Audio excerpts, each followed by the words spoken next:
ये महामंत्र एक बार मेरे साथ दोहराओ। ओम भूर्भुवः स्वः तस्सवितुर्वरेण्यं भर्गो देवस्य धीमहि धियो यो नः प्रचोदयात्।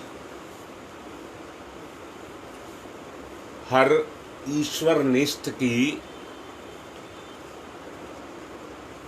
कष्ट और कठिनाइयों से बीच से गुजार करके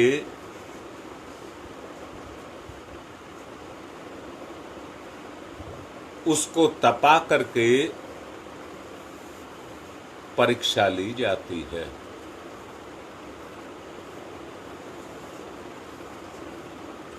पग पग पर प्रलोभन और आकर्षण अपनी ओर खींचते हैं।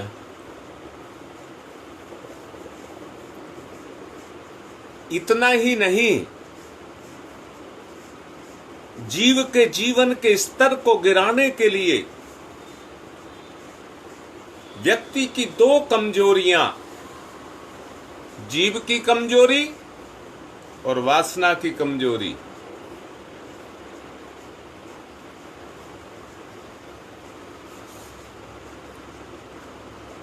दूसरे शब्दों में कह सकता हूं, काम वासना और धन वैभव।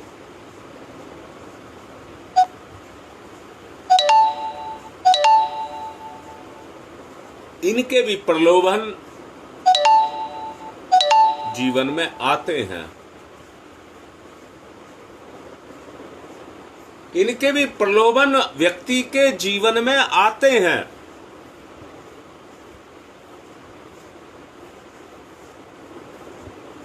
उपभोग के सुख प्राप्त करने के लिए लोग उसमें अपने जीवन के लक्ष्य को लेकर के गिर जाते हैं।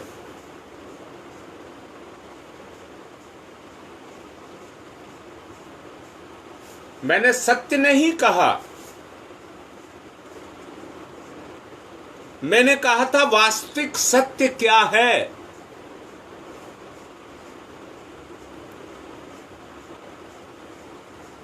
एक सत्य तो वो है जो हम दिखावे के रूप में दिखा रहे हैं, परंतु जो सत्य में आरूढ़ हो जाता है, कितने ही प्रलोभन उसके सामने क्यों ना आए, परंतु वो उसको हिला नहीं सकते।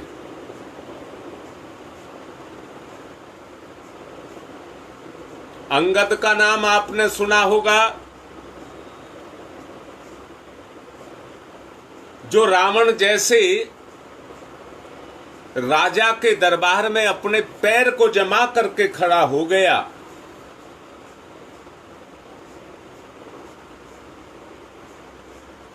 और कोई भी दरबार में उसको हिला नहीं पाया।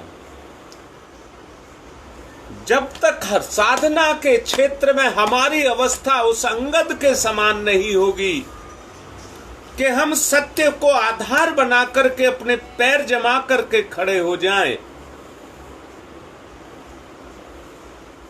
ईश्वर के प्रति निष्ठा और परोपकार का समन्वय, जिसके बारे में कल तक आपको बताया गया है, नहीं हो पाएगा।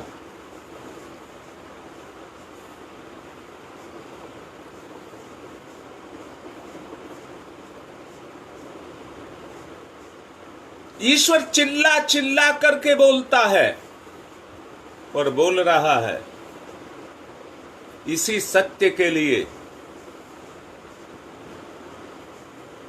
परंतु हम अपने झूठे दर्प के लिए, दंभ के लिए अपने आप को अड़ा करके बैठे रहते हैं। निष्काम कर्म का एक ही स्वरूप है कि मनुष्य उस परमात्मा पर अटल विश्वास करे।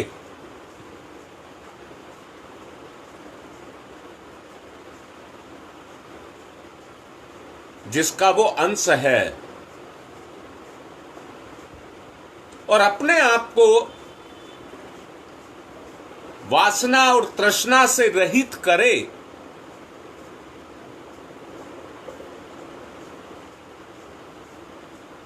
इनसे परे ले जाए।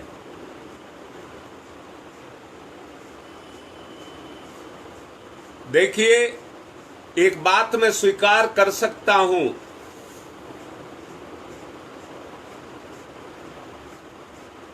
कर्म को करते हुए व्यक्ति से त्रुटियां हो जाया करती हैं,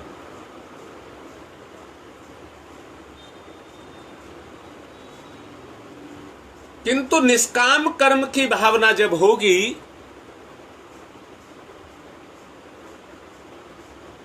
उसके कारण सात्विक लक्ष्य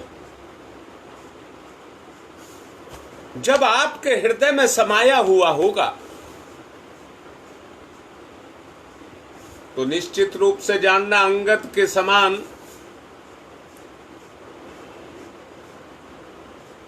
जीवन लक्ष्य को वर्ण करके आपने पैर जमा दिया। सत्य सत्य सत्य,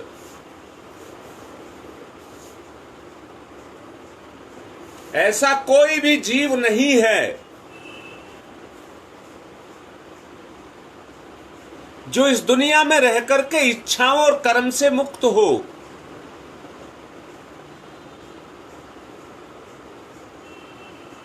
अपने अपने जन्म को पाकर के हम में से हर कोई कर्म में प्रवृत्त है।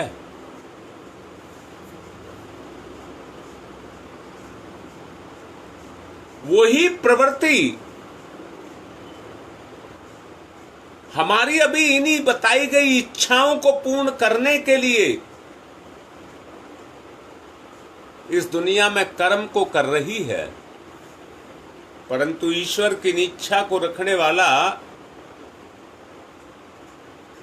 भेद को समझिए। कर्म तो वो ही करेगा, परंतु वो अपने सुख के लिए नहीं, निष्काम कर्म कह बन जाएगा। वो सृजन के लिए उस कार्य को करेगा,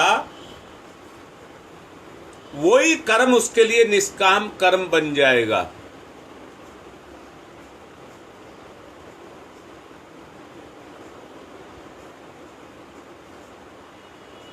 मनुष्य परमात्मा पर अटल विश्वास रखे,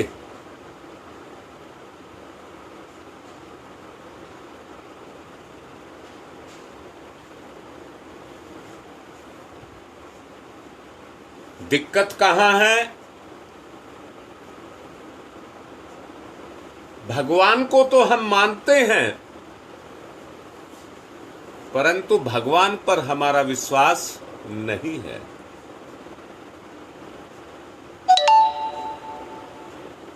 जहां पर कोई भी विपरीत परिस्थिति आती है और हमारी मनचाही इच्छा पूरी ना हो, भगवान पर विश्वास होते हुए, भगवान को मानते हुए हम भगवान को झुठला देते हैं क्योंकि हमारी इच्छा पूर्ण नहीं हुई।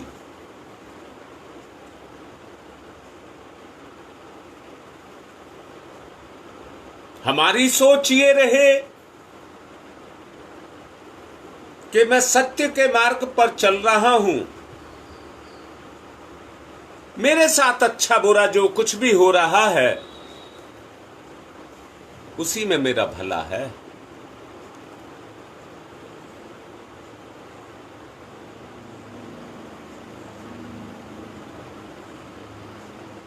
ईश्वर तो जीव को उस अपने बनाए गए मार्ग पर ले चलने के लिए, जो ईश्वर का मार्ग है, वो सतत प्रयत्न करता रहता है और उसी में उसकी चेतावनियां भी छुपी हुई हैं।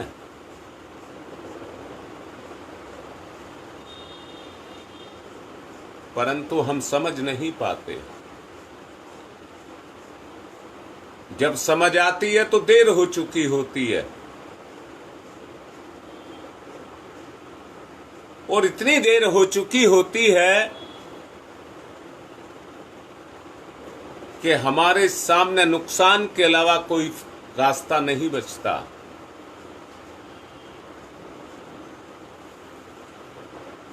हमें अपने उन कर्मों का खामियाजा जो जानते बूझते या अनजाने में किए गए हैं, क्योंकि ईश्वर हमें निष्कलंक बनाना चाहता है।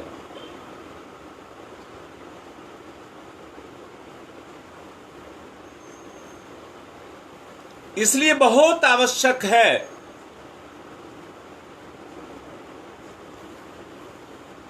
कि हम अपने आप को निर्लिप्त भाव से, निष्कर्म भावना से ओतप्रोत करें।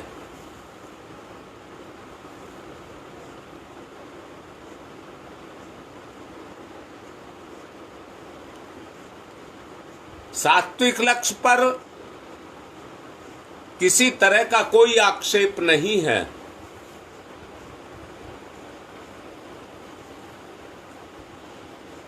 ईश्वर के प्रति विश्वास कमजोर होने के कारण हम भटकते रहते हैं। मैं आपकी साधना को और आपके साधक होने पर कोई उंगली नहीं उठा रहा हूं,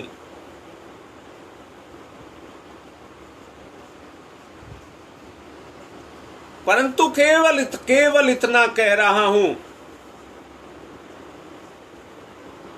जो हमारा वो वास्तविक सुख है, जिसमें हम इस जीवन को जीते हुए जो जीवन के कर्म हैं, जो हमारे साथ लगे हैं, जो हमें दुख देने वाले हैं, उनको भी हमको स्वीकार करना चाहिए।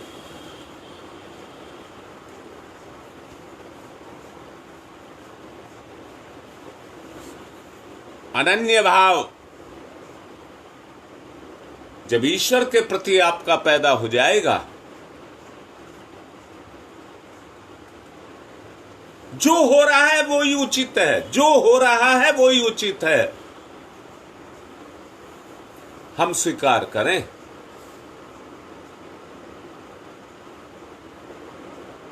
परंतु आगे के लिए जो कर्म करें उसे बड़ा सोच समझ करके करें, उसमें किसी तरह की कोई कोताही ना बरतें।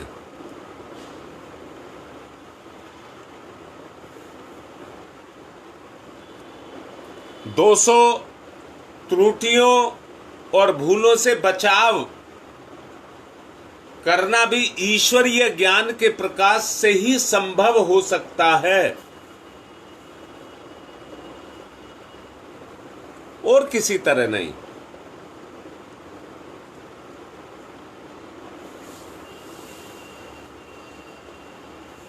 याद रखना, सांसारिक आघातों से विकल होकर के जब मनुष्य परमात्मा की शरण में जाता है,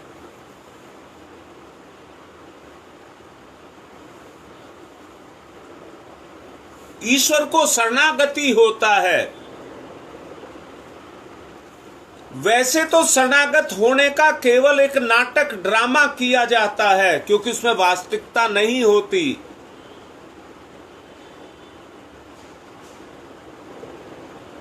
जो घोर दुखों को पाता है, जितना पाता है उतना ही ईश्वर को शरणागत होता चला जाता है। आघातों को सह करके भी ईश्वर को समर्पण करता है।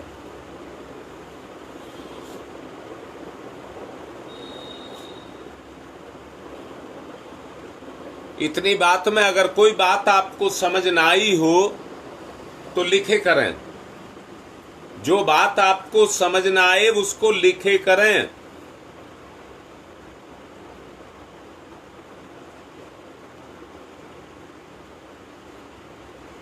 संवेदना से ही भावना जागृत होती है। जब व्यक्ति समय के अनुकूल दुखों को उठाता है, कष्टों को सहता है, तो उसकी संवेदनाएं जगती हैं।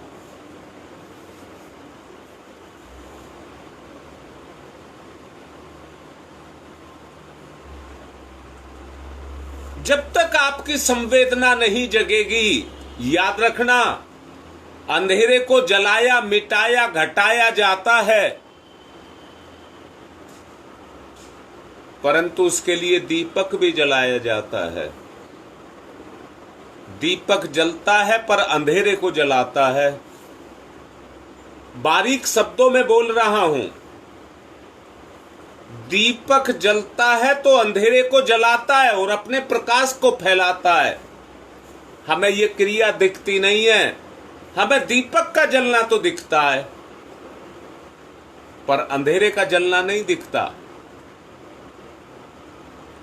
मैं क्या कहना चाहता हूं, अगर ईश्वर के प्रति ये भाव हमारा जगेगा तो हमारी आंतरिक आत्म ज्योति जगेगी। अपने जीवन के मार्ग में छाई हुई जो अज्ञानता है वो जलेगी।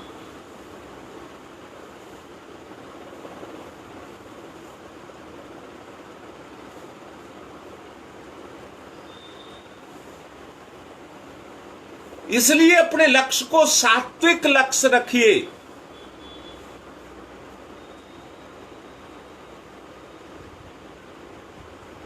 हमारा लक्ष्य सात्विक लक्ष्य होना चाहिए और उसकी पूर्ति में चाहे हमें कितने ही कष्ट क्यों ना उठाने पड़े, पर अंगद की तरह से पैर जमा करके रखना चाहिए।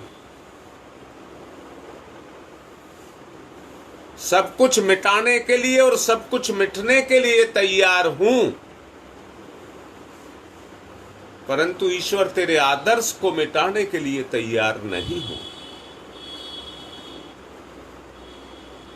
ये सोच हमारी होनी चाहिए।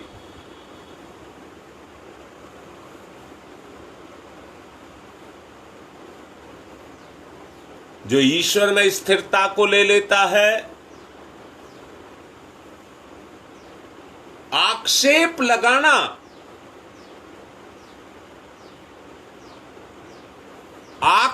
लगाना दोबारा बोल रहा हूं, हर कोई समझना और सुनना और मादा रखना सुनने का आदमी की एक प्रवृत्ति है।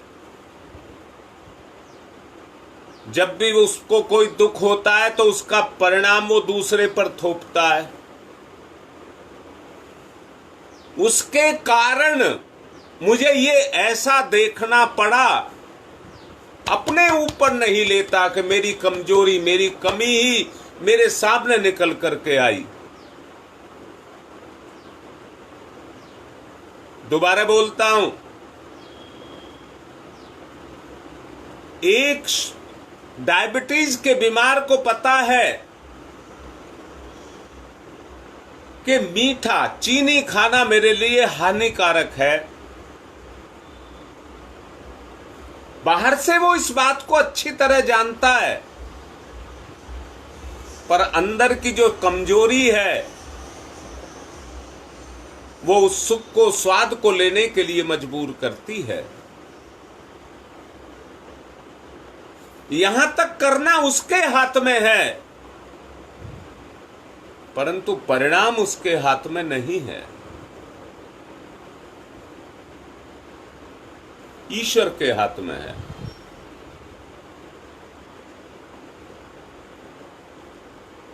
इसलिए अपना रास्ता बदलने के लिए हमें सत्य पर आरूढ़ होना पड़ेगा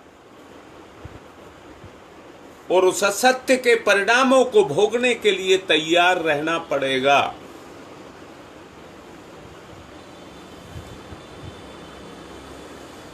अपना समर्पण करना पड़ेगा। दुख सुख जो ईश्वर दे, मुझे उनको स्वीकार करना पड़ेगा।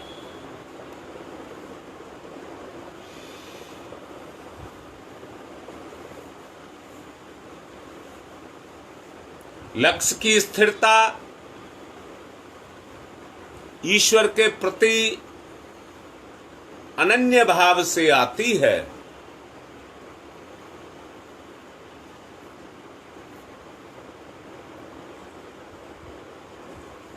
जब आपके अंदर ये भाव पैदा होगा, अनन्य भाव पैदा होगा,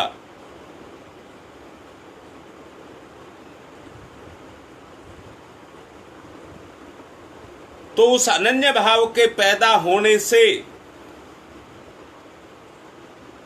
हमारे अंदर स्थिरता रहने का एक मादा पैदा होने लग जाएगा।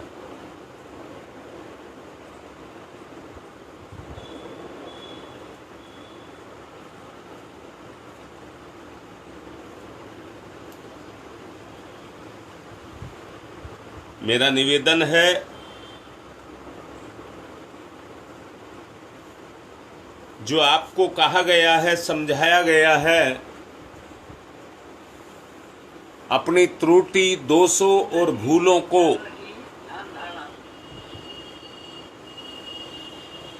हमें उस बचाव के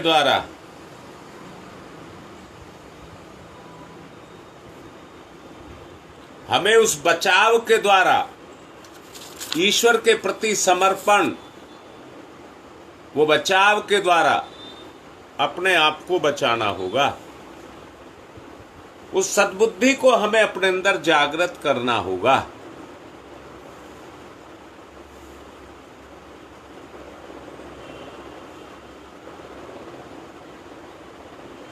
अपने मस्तिष्क से ये निकाल देना चाहिए, पूर्ण ना हो सकने वाली आकांक्षाओं को पालना अपने जीवन को कंठ का कीर्ण बनाना है। इसको निकाल देना चाहिए। सत्य पर खड़े होंगे तो सब पूरा होता जाएगा। अब ध्यान करें।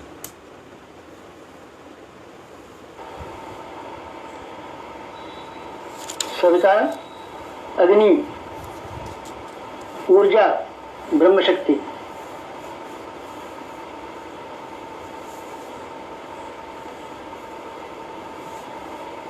सविता ब्रह्म, सविता वर्चस्व, ब्रह्म वर्चस्व सविता।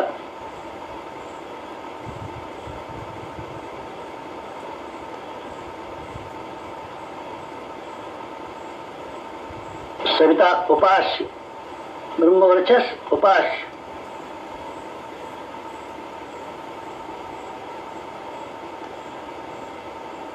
एकत्व, अद्वैत।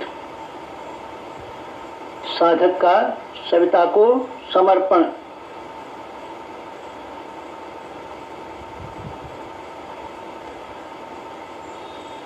समर्पण, विसर्जन, विलय।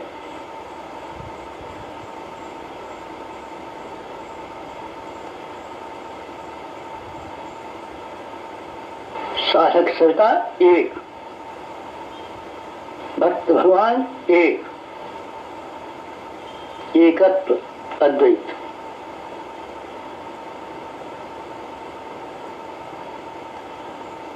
कुंडलिनी जागरण। कुंडलिनी जीवनी शक्ति। कुंडलिनी अंतः ऊर्जा। कुंडलिनी प्राण विद्युत। कुंडलिनी योगाग्नि।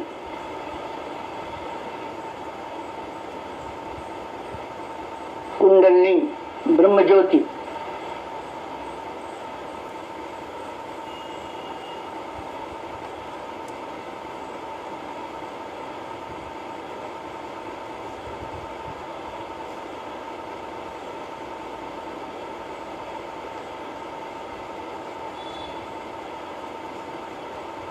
सविता शक्ति का कुंडलिनी क्षेत्र में प्रवेश, मूलाधार क्षेत्र में प्रवेश सविता का।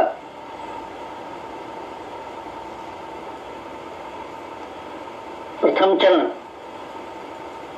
कुंडलिनी जागरण का प्रथम चरण, मंथन। मंथन सविता सहयोग से शक्ति क्षेत्र का मंथन।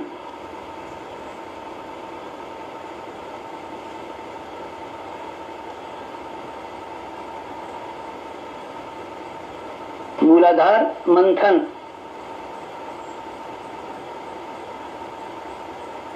समुद्र मंथन।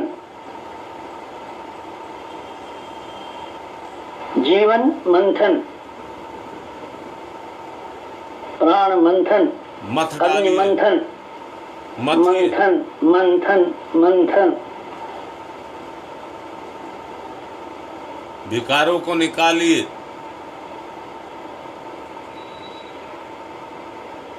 मंथन।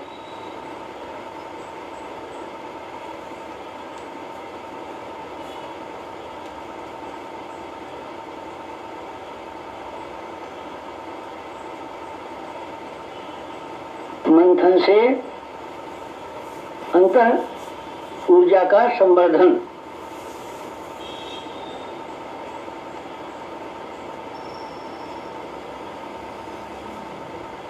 अग्निशिखा प्रज्वलन। जीवन ज्योत जागरण।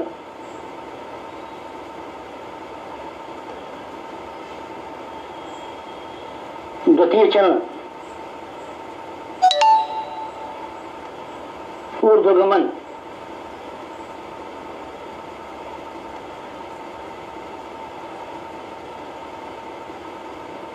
ऊर्ध्वगमन सविता सहयोग से जागृत शक्ति का ऊर्ध्वगमन।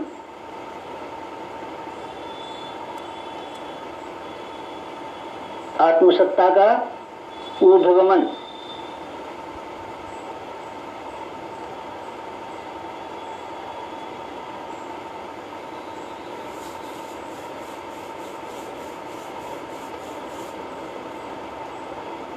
कुंडलिनी का ऊर्ध्वगमन।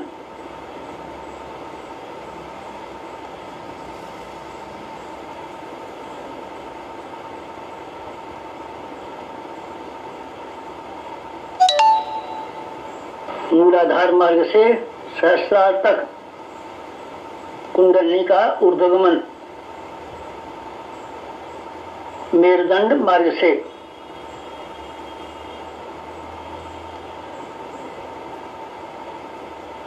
आत्मसत्ता का ऊर्ध्वगमन। भूलोक से ब्रह्मलोक तक देवयान मार्ग। मूलाधार भूलोक, सहस्रार ब्रह्मलोक, मेरुदंड देवयान, कुंडलिनी आत्मशक्ति। जीवनी शक्ति का ऊर्ध्वगमन।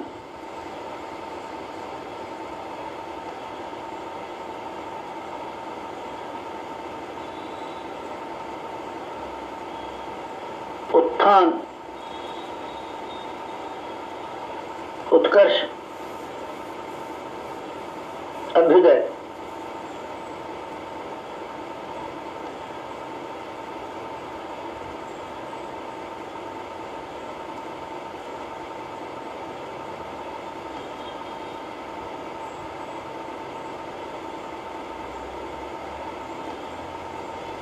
ऊर्ध्वगमन, कुंडलिनी जागरण।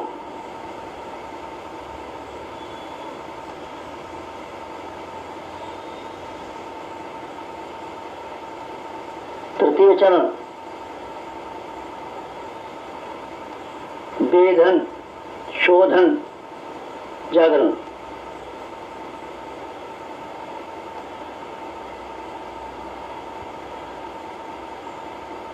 सविता सहयोग से षट चक्रों का वेधन।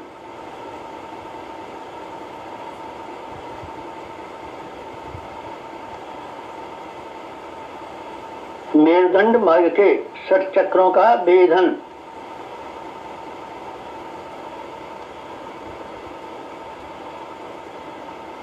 प्राण विद्युत से शक्ति स्रोतों का उत्खनन,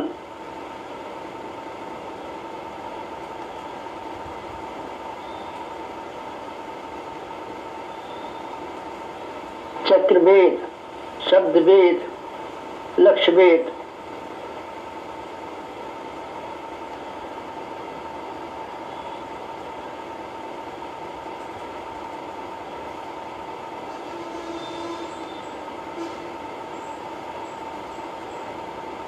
वेधन, शोधन, जागरण, षट चक्रों का जागरण।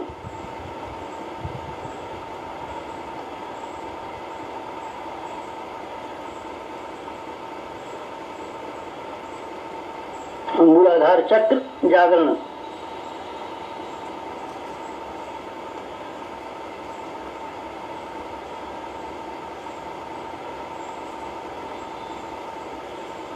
स्वाधिष्ठान चक्र जागरण,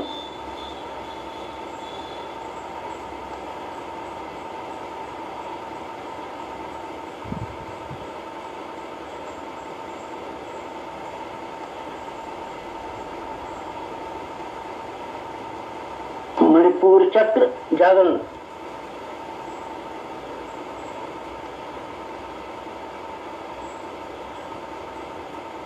अनाहत चक्र जागरण,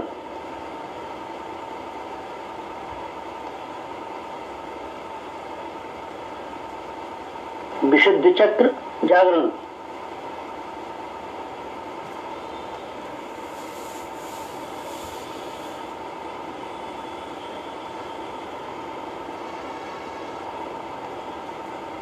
आज्ञा चक्र जागरण,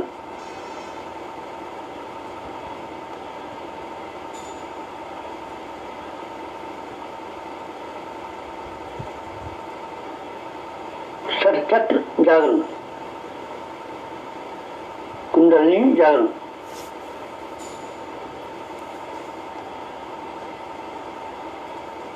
चतुर्थ चरण,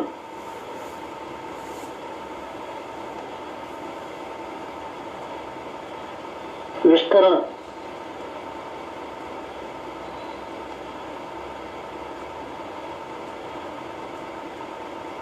सविता सहयोग से योगाग्नि का विस्तार,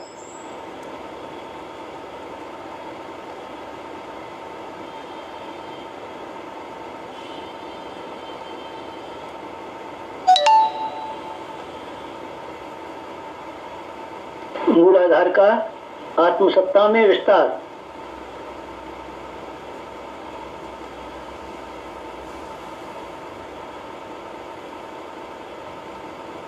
आत्मसत्ता का विश्व सत्ता में विस्तार, ब्रह्म सत्ता में विस्तार,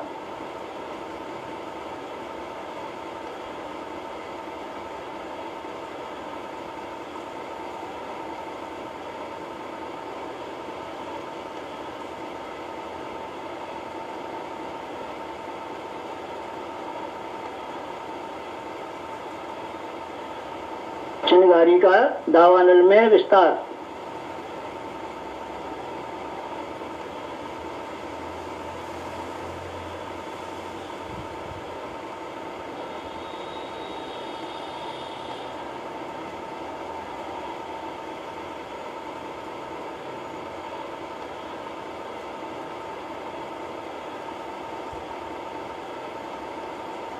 ज्योति का ज्वाला में विस्तार,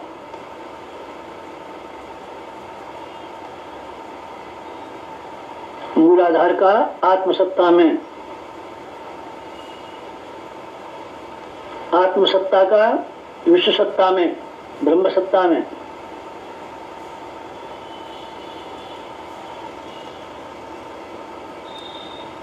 चिंगारी का दावानल में,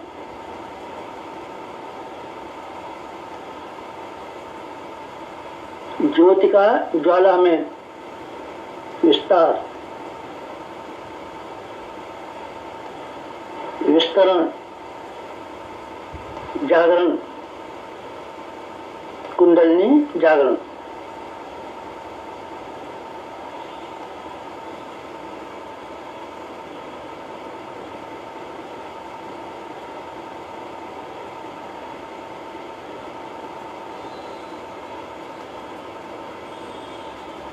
पंचम चरण कुंडली का परिवर्तन।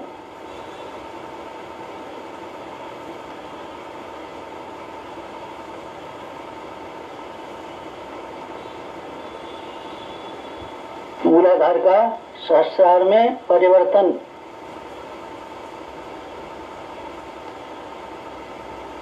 साधक का सविता में परिवर्तन।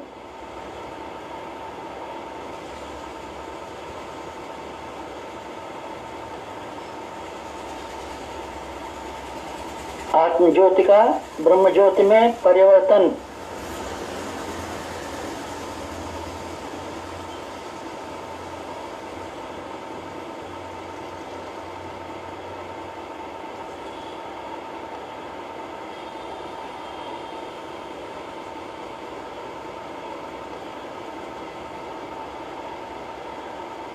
क्षुद्रता का महानता में परिवर्तन।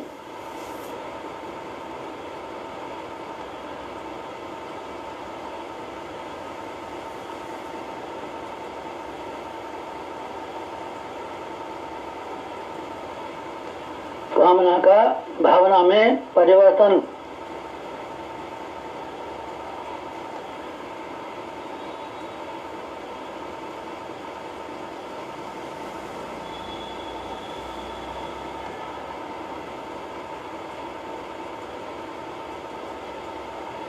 वियोग का संयोग में परिवर्तन।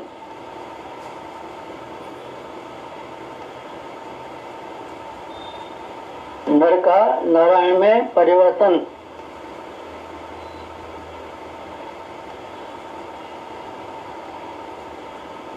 मूलाधार का सहस्रार में, साधक का सविता में, क्षुद्रता का महानता में, कामना का भावना में परिवर्तन। वियोग का संयोग में परिवर्तन। नर का नारायण में परिवर्तन।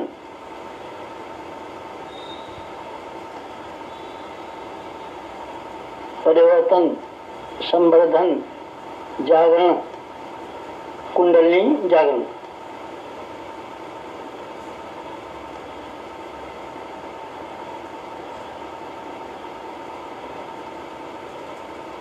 मुक्त बंधन ईश्वर दर्शन।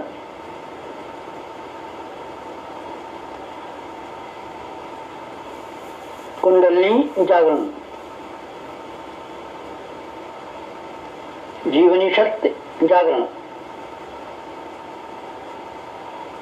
अंतर ऊर्जा जागरण।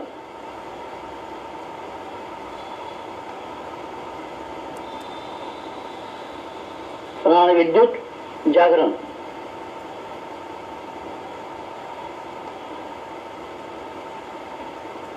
योगाग्नि जागरण। ब्रह्मज्योति जागरण।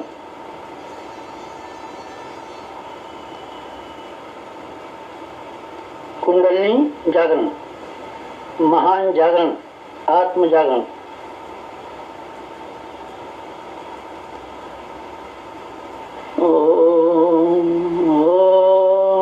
तमसो मा ज्योतिर्गमय। तमसो मा ज्योतिर्गमय। तमसो मा ज्योतिर्गमय। असतो मा सद्गमय। असतो मा सद्गमय। असतो मा सद्गमय। ओम मृत्योर्मा मृतंगमय। मृत्योर्मा मृतंगमय। मृत्योर्मा मृतंगमय। तमसो मा तमसो मा तमसो मा ज्योतिर्गमय। ज्योतिर्गमय। ज्योतिर्गमय। ज्योतिर्गमय तमसो मा ज्योतिर्गमय। पंचोंकार, पंच कुंडली जागरण के 5 चरण, पंचोंकार।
समाप्ति शांति, समाप्ति शांति, समाप्ति शांति, समाप्ति शांति, समाप्ति शांति, समाप्ति शांति।